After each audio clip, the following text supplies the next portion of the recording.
Hi, I'm Rose, and I play banjo, guitar, and I sing. I'm Scott. I play a bit of guitar and some bass and vocals normally. I'm Mike and I play guitar sometimes and clarinet and some keyboards and sing a little bit too.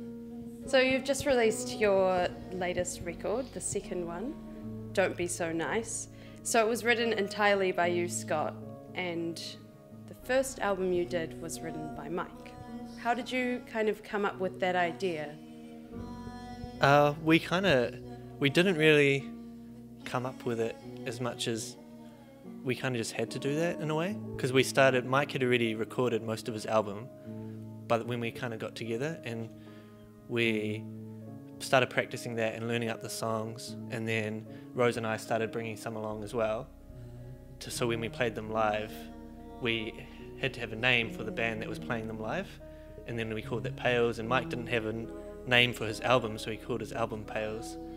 And then we just kind of were like, oh, well, we may as well all do an album each. And once we kind of realised that that's kind of where it was going, seemed like a really good idea.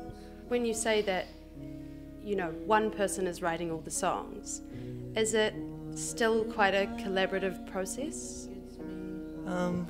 Kind of in the way that we have to figure out how to, because some of the songs are quite arranged on the album, and we have to figure out how to get all those parts, or which parts to use from the full arrangement as a trio. And I think sometimes new things come out of that. So sometimes you'll discover a harmony or a little part that works really nicely that's also not in a fully arranged song.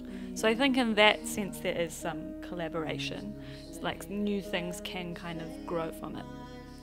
So could you tell me a bit about the lyrical content? There was a really nice line I liked when you guys were playing that was, "Give me a kiss with some fire." I was joking with Mike when I was first writing it that the album was going to be fire themed, because I just happened to have a couple of lyrics that mentioned fire or fire related things. When I wrote that song, it's funny, like, I listened back to all the lyrics and kind of can tell sort of what level of craziness I was at the time and like in what way. So in that one, like, I was kind of like on some weird sort of like Peter Pan buzz.